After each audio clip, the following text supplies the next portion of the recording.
অবৈধ সম্পদ ক্রোকের নির্দেশের পর এবার চট্টগ্রাম মেট্রোপলিটন পুলিশের দেয়া তদন্ত প্রতিবেদনেও অনেক অনিয়ম পাওয়া গেছে এডিসি কামরুল হাসানের। এক ইন্সপেক্টর এবং হিসাব শাখার 2 কর্মকর্তার নামও রয়েছে অপরাধের তালিকায়। হাজতিদের সরকারি বরাদ্দের খাবার না দিয়ে কোষাগার থেকে বিল তোলার ঘটনায় কামরুল সহ 3 জনের চাকরিচ্যুত করার সুপারিশ করে পুলিশ সদর দপ্তরে প্রতিবেদন পাঠানো হয়েছে। এদিকে দেশের বাইরেও কামরুলের আরও অবৈধ সম্পদের তথ্য মিলেছে। সহস্রিক হজ করে 29শে জুন দেশে ফেরেন চট্টগ্রাম মেট্রোপলিটন পুলিশের এডিসি কামরুল হাসান। তবে এখনও যোগ দেননি কর্মস্থলে, আর ফিরবেন কিনা তা নিয়ে রয়েছে সংশয়। এদিকে ফ্রান্সে তার সম্পদের তথ্য পাওয়া গেছে, সেখানে তার ছেলে সেগুলোর দেখভাল করেন।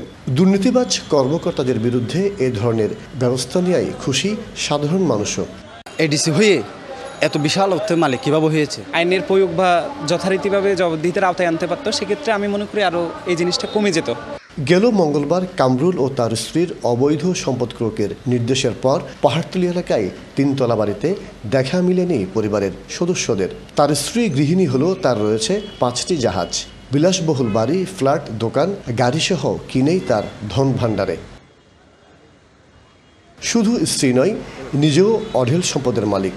এডিসি কামরুল সহ এক ইন্সপেক্টর ও হিসাব শাখার 2 কর্মকর্তার বিরুদ্ধে ব্যবস্থা নিতে প্রতিবেদন পাঠানো হয়েছে বলে জানান সিএমপির ঊর্ধ্বতন এই কর্মকর্তা। তদন্ত করে একটি কমিটি হয়েছিল, সেই কমিটির যে সুপারিশ করছে সেই সুপারিশমালা আমরা পুলিশ হেডকোয়ার্টারে পাঠিয়ে দিয়েছি। পুলিশ হেডকোয়ার্টার সংশ্লিষ্ট সেকশন এটাকে মন্ত্রণালয়ে পাঠাবে। মন্ত্রণালয় থেকে যদি আরও কোনো ব্যবস্থা নিতে বলে তাহলে সেক্ষেত্রে আমরা ব্যবস্থা নেব।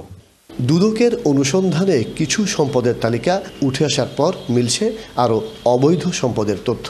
আমাদের তদন্ত পর্যায়ে দেখা যায় অনেক কিছু বেরিয়ে আসে নতুন করে, এবং সেটার ক্ষেত্রে আমাদের যে অনুসন্ধানী কর্মকর্তা আছে দুদকের চৌকস অফিসার, তিনি হয়তো আরও অনেক কিছু বের করে নিয়ে আসতে পারবেন, কারণ তখন আরও সময় পাবে, আরও অনেক এনলার্জ স্কেলে তখন তদন্তটা হবে।